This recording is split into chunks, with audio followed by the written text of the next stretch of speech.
धुनी साधना। महाराज श्री का 2 दिन के लिए भोपाल जाने का कार्यक्रम बना।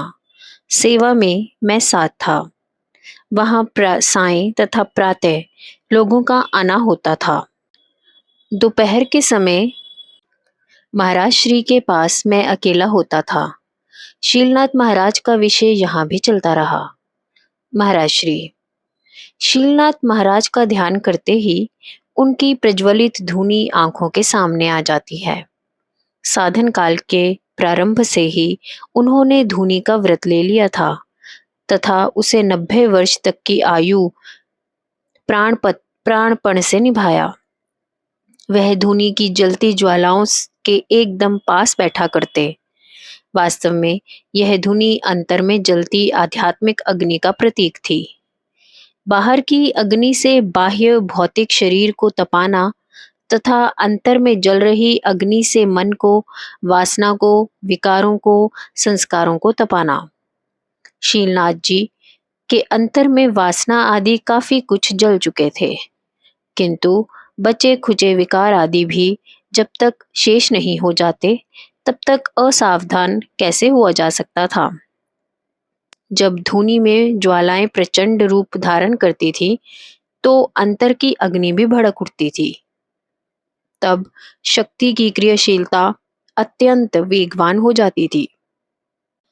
शीलनाथ महाराज धुनी के पास बैठे बैठे अंतर बाह्य तपिश का आनंद लेते रहते थे। देखने वालों को शीलनाथ महाराज का शरीर धुनी के ताप को सहन करते तो दिखाई देता था, किंतु उनके अंतर में क्या हो रहा है यह अदृश्य ही रह जाता था। और ना ही शीलनाथ महाराज को किसी को कुछ बताने की आवश्यकता ही थी। 90 वर्ष की आयु होने पर शीलनाथ महाराज ने अनुभव किया कि अंतर की अग्नि प्रचंडता के स्थान पर सौम्यता धारण कर चुकी है। बची कुछ ही वासनाएं भी जलकर भस्म हो चुकी हैं। अब बाह्य धुनी की आवश्यकता भी नहीं रह गई। अतः उन्होंने धुनी का अपना व्रत त्याग दिया। जहां वह बैठते थे वहां धुनी तो प्रज्वलित ही कर दी जाती थी, किंतु चलते चलते धुनी की जलती लकड़ी लेकर चलने का नियम छोड़ दिया था। अंतर के संस्कार एवं वासनाएं जल जाने पर शीलनाथ महाराज में या तो प्रज्ञा के संस्कार थे अथवा माया का क्षीण सा आवरण था, जो शक्ति की सौम्यता का विषय था। रजोगुण तथा तमोगुण की कलिष्टता पूरी तरह निवृत्त हो चुकी थी। एक दिन माता ने ध्यान में आकर कहा, शीलनाथ, अब मेरा सत्य तथा यथार्थ स्वरूप तुम पर प्रकट होने में थोड़ी ही देर है। तुम्हारे जैसा सच्ची लगन वाला युगों में कोई एक होता है। अब जगत का तुम्हारे मन को प्रभावित करने का समय निकल चुका है। तुम माया के बंधन से मुक्त हो गए हो। माया भी मेरी ही शक्ति है। तुम्हारे लिए मैंने अपनी माया रूपी शक्ति को समेट लिया है।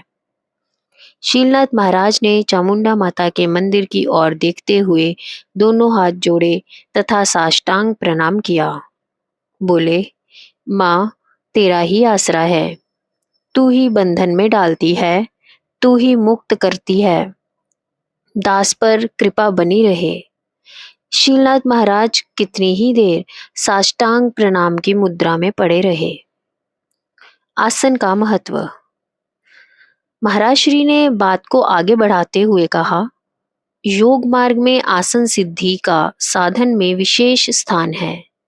इसलिए एक अंग के रूप में आसन को अष्टांग योग के साधन क्रम में सम्मिलित किया गया है।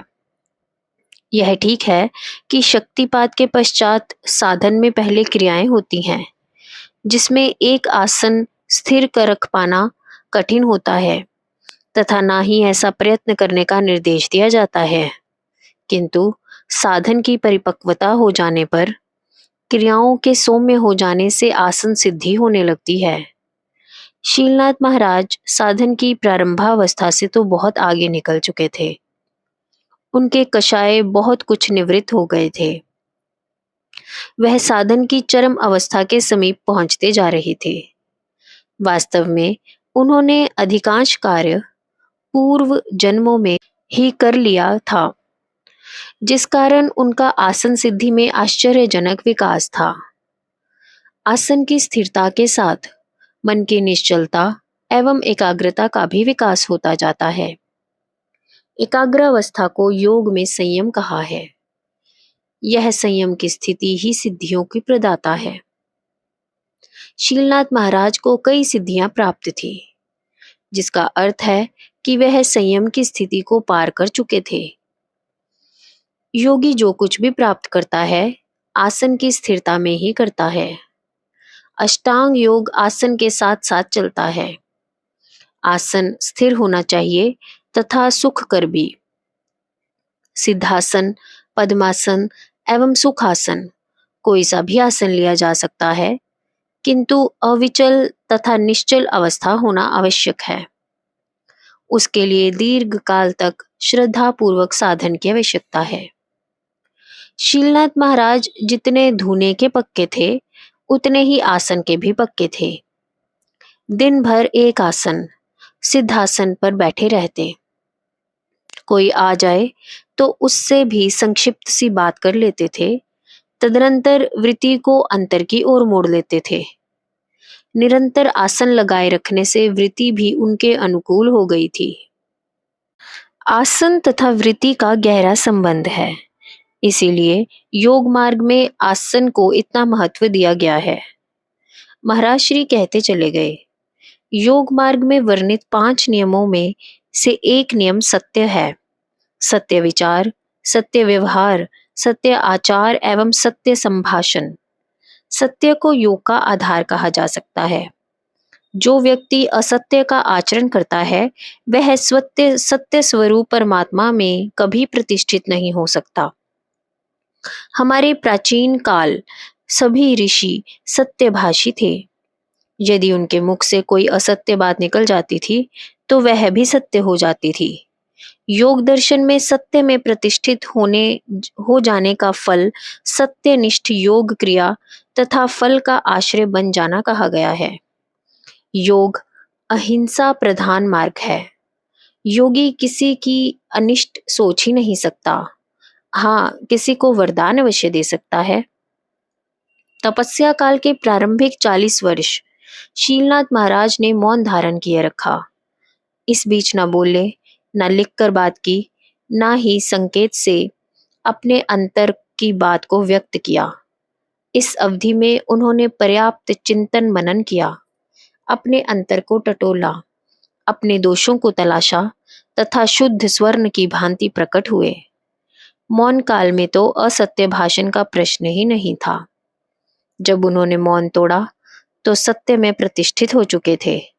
उनमें वाक सिद्धि उदय हो चुकी थी, किंतु उसके प्रयोग से वे सदैव बचते रहे। शीलनाथ महाराज स्वयं सत्यवादी थे तथा दूसरों से सत्य आचरण की उपेक्षा रखते थे। उन्होंने कभी किसी के साथ अपने आप को वचनबद्ध नहीं किया, किसी को मिथ्या आश्वासन नहीं दिया। इस विषय में वह बड़े सतर्क थे। एक दिन दोपहर में फिर एकांत मिल गया। महाराज श्री ने कल के विषय को आगे बढ़ाया।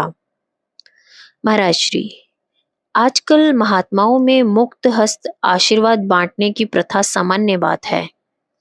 आशीर्वाद फलीभूत ना हो तो उसके लिए 100 बहाने बनाए जा सकते हैं।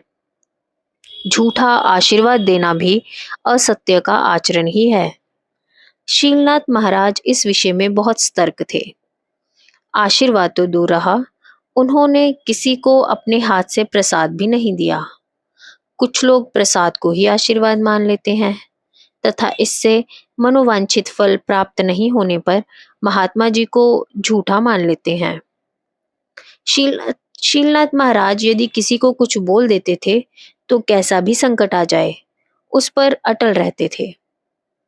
बड़े बड़े पंडित, शास्त्री, वकील, पीएचडी बोलने में बड़े बड़े शब्दों का प्रयोग करते थे, किंतु हृदय को प्रभावित नहीं कर सकते। उनकी बातों में आध्यात्मिकता तथा अनुभव का लेश भी नहीं होता। बुद्धि से बोलते हैं, हृदय तो खुलता ही नहीं। रसहीन शुष्क भाषा। इसके विपरीत कोई ऐसा अनुभवी होता है जिसने अधिक पठन पाठन तो नहीं किया, किंतु उसकी बातों में गहराई है। सीधी साधी गवारू भाषा में बात करता है। कुछ आध्यात्मिक संदेश होता है, अनुभवों का आधार होता है। वह केवल वाणी विलास नहीं करता, उसकी वाणी हृदय से हृदय को जोड़ती है, मन में प्रेम भाव पैदा करती है, अध्यात्म पथ पर आरूढ़ करती है। जय गुरुदेव।